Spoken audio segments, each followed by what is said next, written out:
Next, we have Amy Sousa. Amy is a women's rights activist, educator, and facilitator whose work focuses on embodiment, boundaries, intuition, remember those? Yeah. Instincts, and sense perceptions as internal authority building practices. Amy holds a BFA in theater from NYU, Tisch School of the Arts, and an MA in depth psychology from the Pacifica Graduate Institute. She spent 15 years in the New York City public schools, working with students on self-esteem building, conflict resolution, anger management, and meditation. Sousa's work and research background has given her a unique lens to form a critical analysis of the concept of, quote, gender identity and the problem with the curriculum now being taught in schools and the harms that this indoctrination does to the psychological health of children through dissociating them from their own sense perceptions. She uncovers the very real safeguarding issues engendered from teaching the values of, quote, identity concepts to women and children. And I will say that my podcast episode with Amy is the most played episode on my podcast. Yeah. Yeah. And the award goes to Amy.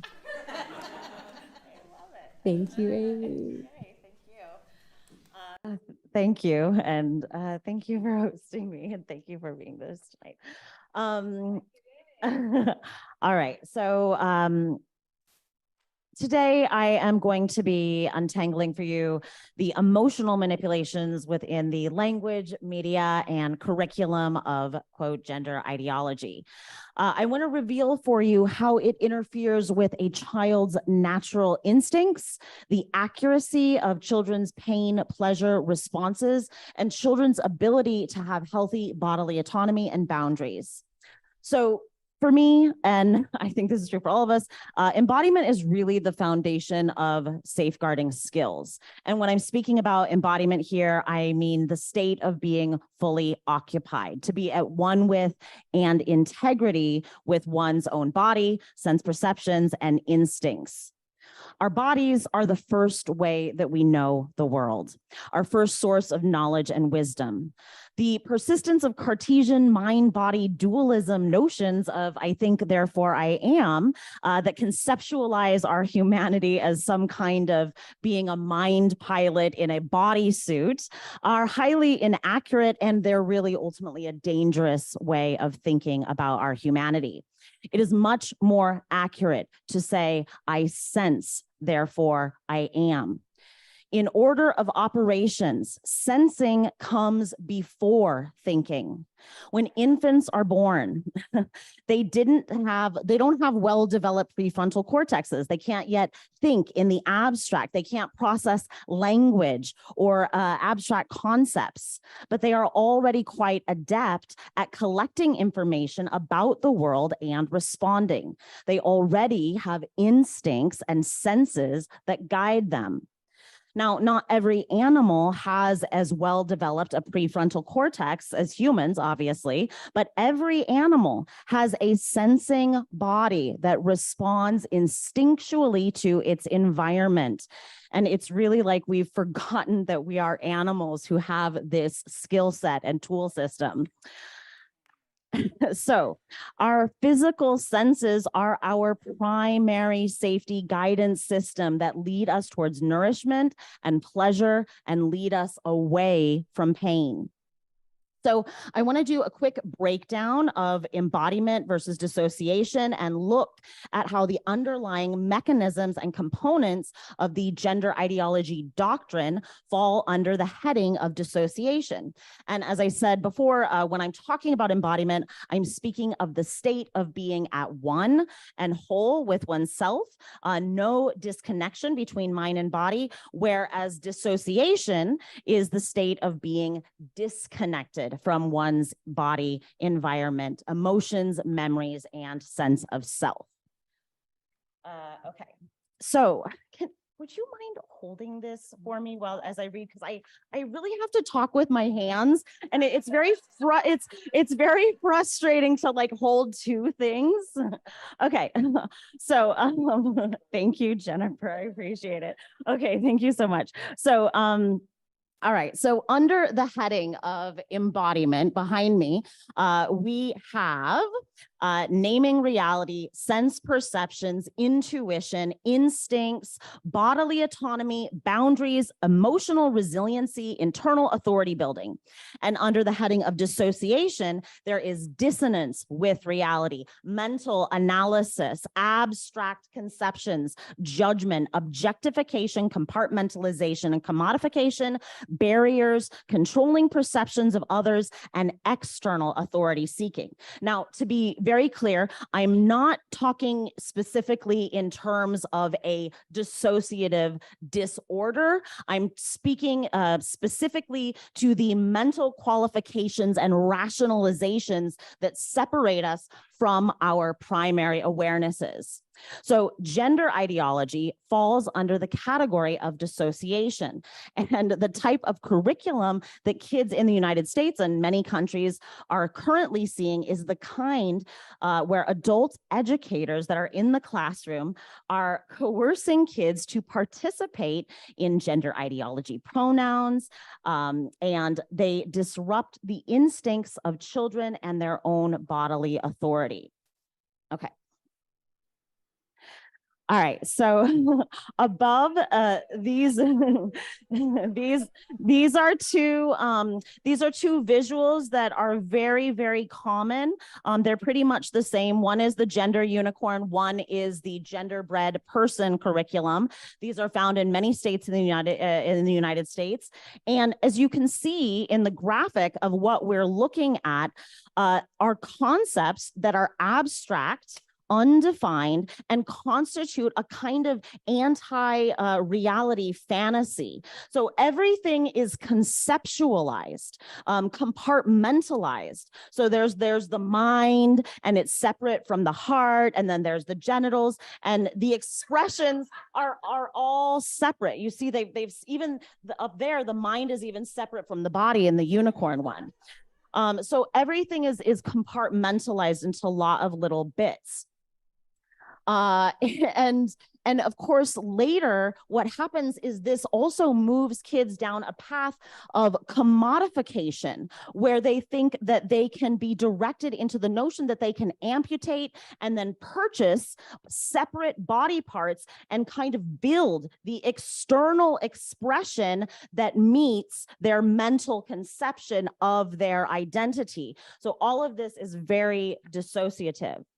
So when we actually look at the definition of, this one is from the unicorn, of what is given for gender identity, it is the internal sense of being male, female, neither of these, both, or another gender. For transgender people, their own internal sense of their gender identity and their sex assigned at birth are not the same. So these definitions, they don't define anything. They're tautological. They don't stand up to any kind of reality testing. It implies a born in the wrong body narrative, and disembodiment is the overwhelming message that these kids are getting. So this ideology is teaching them that there is some kind of mental conception of womanhood and manhood that they can feel like. But of course, they never define what these feelings are. And kids should be affirmed, they should be affirmed in reality, and they should be helped to understand that the only sensations that come along with womanhood or manhood are the physical sensations of the body. That's it. So not only can you not feel physical sensations for internal organs that you do not have, you also never stop feeling the physical sensations of your body.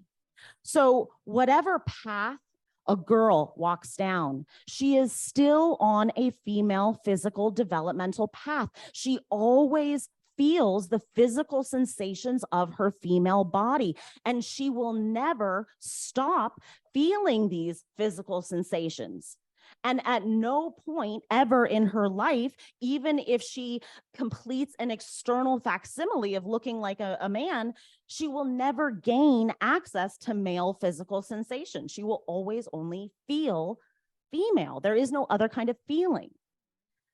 So even if the educators in your child's classroom are not specifically teaching this curriculum, they're often teaching it through their actions. So many teachers are wearing things like pronoun pins, or they have anchor charts in the classroom that highlight their pronouns. Now, I had a video here, but we changed locations and the video is not going to play. So I'm just going to tell you what happened in the video. So this teacher works with 8-year-olds, and what she does is she explains that she wears her pronoun pins in the classroom, and she's really excited because she just a few months ago started correcting the kids on pronoun usage, and now they are correcting one another. And she tells a story that one of the kids said, Teacher Jamie is a girl, and the other kid interrupted and said, no, Teacher Jamie is a they. And that she was so excited. And this woman actually bursts into tears because she was so emotionally gratified that the students were affirming her. And she says, and I can't believe it only took a few months of doing this before they were parroting it. And my stupid parents who are in their 50s, they won't affirm me at all. They don't get it, but these kids get it. Of course, because, they're malleable. So what we see is the fact that she was explaining just how fast she indoctrinated these kids. She explained how she started correcting them, and they correct one another. And it's important to be clear on exactly what's happening. She told those kids to ignore the evidence of their own body. She told them to ignore their own body's signaling. And by correcting them on what they were seeing, she was effectively teaching them that they cannot trust the authority of their own bodies. So that is a fundamental disruption of a developmental process, because around age 15 months to 2, kids go through an authority building process of naming and claiming, or point and say, or see and say. We call it lots of different things. And the kid, points at something and they say, Mommy, I see a bird. And the mom says, yes, that's a bird. And they say, Daddy, I see a tree. And they say, yes, that's a tree. And this is an authority building process. The child is learning to name and claim. The child is learning that their body is an authority on the world around them. They're learning that they can trust their bodies to tell them the truth about the world. It's a developmental step that's part of authority building. It's part of healthy bodily autonomy. And that very process sets the groundwork for healthy boundaries between me and not me. So we have stories that help us understand this. Little Red Riding Hood, it is an archetypal story. It dates all the way back to the 1600s, and it is a primary cautionary tale about just this, about learning to trust the authority of your own body rather than the charming stranger. So Little Red Riding Hood, we know, goes through a really hard lesson in order to learn this. So when she says to the wolf, Grandma, what big eyes, ears, nose, mouth, teeth you have, she is clearly seeing the situation accurately. Her instincts, her senses, her intuition are correct, but she allows the wolf to talk her out of what she sees. He says, it's the better to see you, to hear you, to smell you, and then, of course, finally to eat you with. But the story provides a primary psychological lesson. So at first, Of course, what happens is Little Red Riding Hood is consumed. She is swallowed by the wolf. But when she is freed by the woodcutter, this metaphor tells us that she breaks into consciousness. She comes into consciousness about what has just happened to her. So it's not what we're not often told this part of the story, but in the Grimm brothers version, Little Red Riding Hood then meets a second wolf on her path to her grandmother's. But this time she runs to her grandmother's, tells her grandmother what has happened, and they lock the door and set a pot to boil under the fireplace. Now, this time when the wolf comes, he knocks, he finds the door locked, boundary. He climbs in through the chimney. He falls into the pot of water. He gets boiled and they eat him for dinner. But psychologically, this is understood that she has digested her experience. She has come to understand what has happened to her, and she has incorporated it into her life. And of course, the primary lesson here is to trust the authority of your own body, not the charming stranger. So, I have a little meme that I made about that, and I use this all the time. And I say that any movement that preaches to women and children to trust what the strange man tells us about his identity before trusting your instincts is a predatory movement. And leading safeguarding expert Gavin de Becker underscores the importance of intuition in his book, The Gift of Fear, which I absolutely recommend everyone read if you haven't read it. He also has a companion book called Protecting the Gift, which is about specifically safeguarding for your kids. And the book itself is about how instincts and intuition function, their importance in safeguarding. So it's not about living in anxiety, in a constant state of fear or anxiety. Rather, it's about being present in one's body so that when fear presents itself, you can be responsive to it. So compared to our intuition, our cognitive functions are much slower. So our prefrontal cortex, which is where we analyze data, form judgments, make mental analyses, and process abstract language, it's a much slower process. It works in kind of a linear, sequential fashion. So, I mean, it's pretty quick, but comparatively to our parietal lobe, which is where we do pattern recognition and sense perception, those abilities that we have are instantaneous. So Gavin de Becker talks about this, and he notes that only humans talk themselves out of their instincts. He tells a story about a woman who is approaching an elevator. She is about to get on the elevator. A man comes up next to her, and she has a sudden flash, I don't want to be alone on the elevator with him. But rather than listening to her instinct, she goes through a rationalization process and she justifies to herself, well, he's wearing a business suit. He seems respectable. She decides she doesn't want to make things awkward and hurt his feelings. Of course, she got into the elevator and she was attacked. Her instincts were accurate, but she didn't listen. Other animals don't have this flaw. When they sense fear, they don't stand around analyzing potential outcomes, making rationalizations about whether or not the larger animal is truly a predator. They respond to their instincts with immediacy.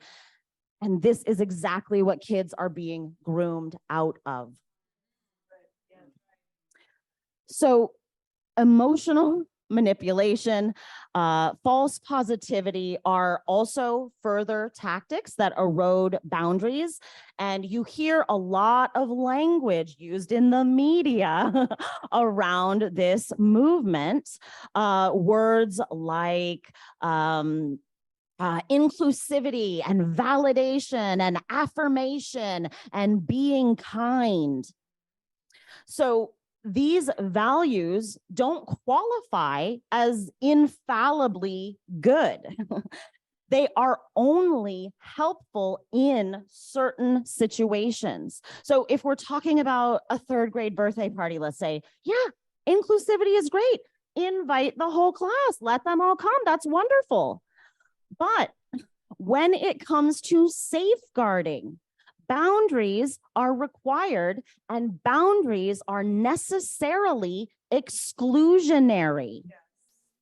So when inclusivity is used as a wedge to hack away at the sex-based safeguarding provisions for women and kids, it's no longer a virtue.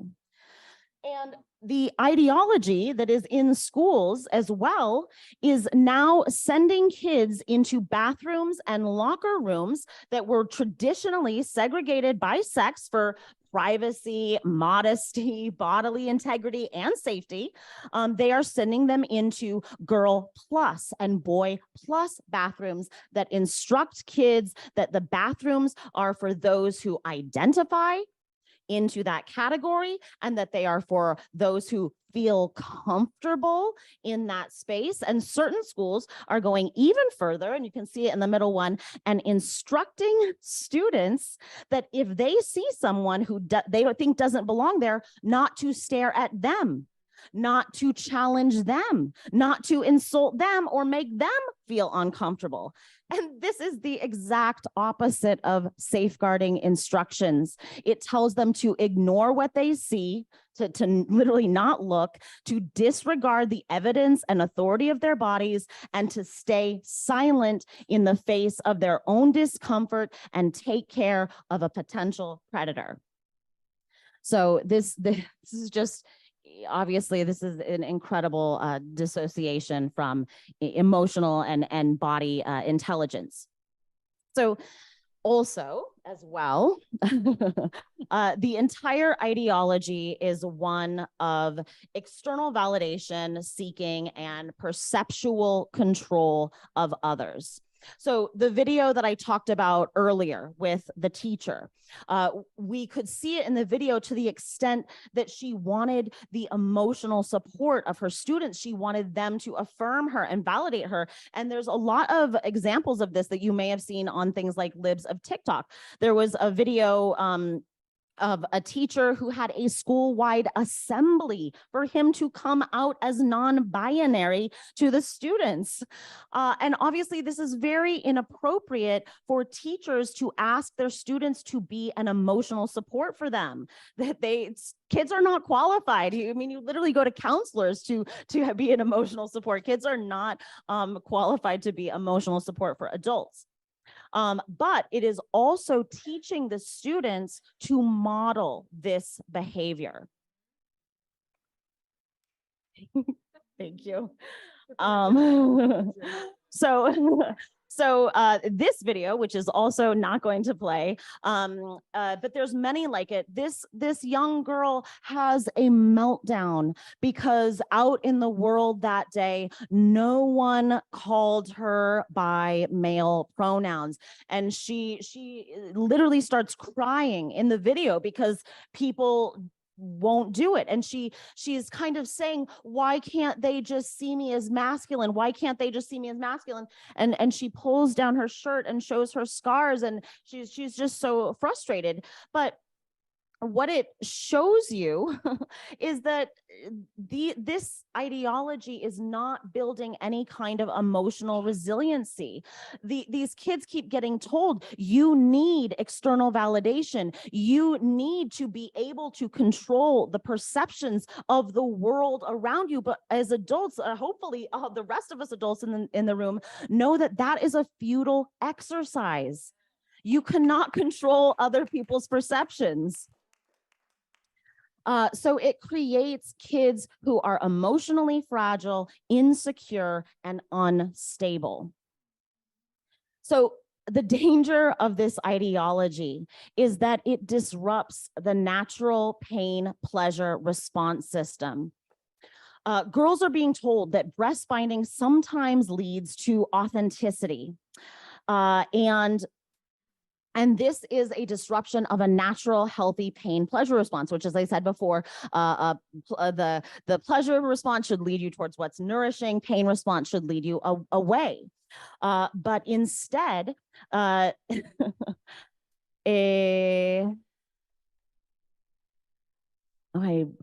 think I deleted something. But instead, these girls are being marketed something. So they are being marketed away from this. They are being sold drugs and surgeries, and the way that they are portrayed in movies and by Instagram stars and in music videos and the fashion industry, it tells them a completely different story. So glamour and publicity are being used to sell this narrative to kids. Up here, this is a woman named Casil, I forget her last name, and this is a picture of her in a Miley Cyrus video. Then here she is again in a Madonna Vogue spread, and this is a picture of her. And it's pictured in this very glamorous way. It is selling a narrative. And what glamour is, a glamour is literally to cast a spell, to create an illusion, concealing the true form of something. And in the case of celebrity images, the glamour is to conceal the physical pain of these images. Glamour is being used to mystify and desensitize. The pain response is being confused with envy and desire and sex appeal and luxury and celebrity status. These models are selling an image of self-harm, but they're selling it as enviable and associated with status and celebrity, and girls are listening. So here's another one. This woman, and you can see she literally has self-harm scars all the way down her arm, was a cover model for Pride Amsterdam. And these girls are listening. And here are just a few girls pictured with obvious self-harm scars who were induced into medically endorsed self-harm. And I won't leave that up for long.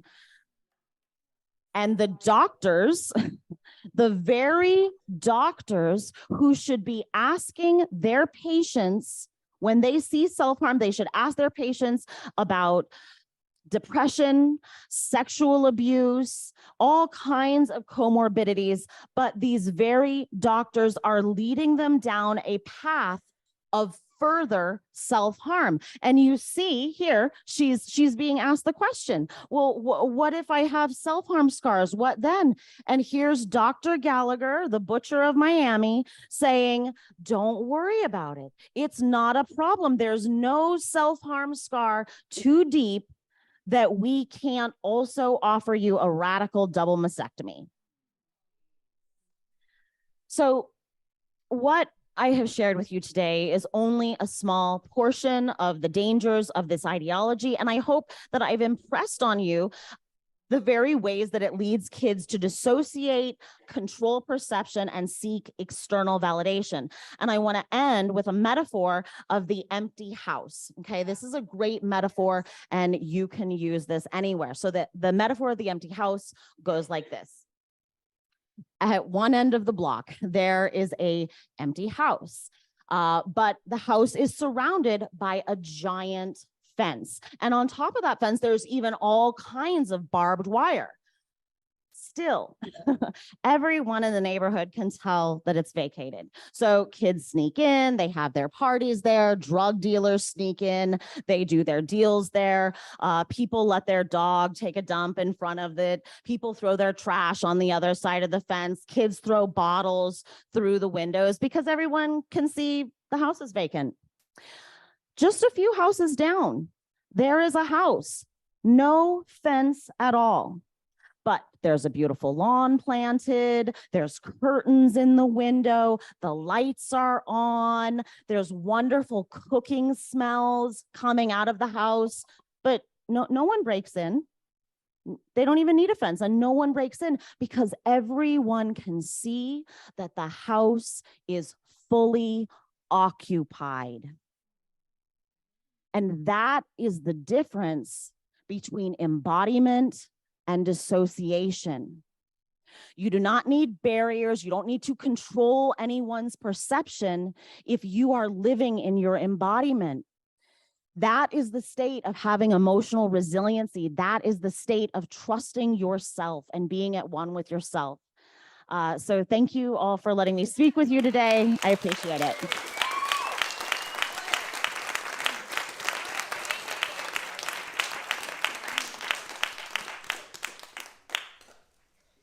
Thank you so much, Amy.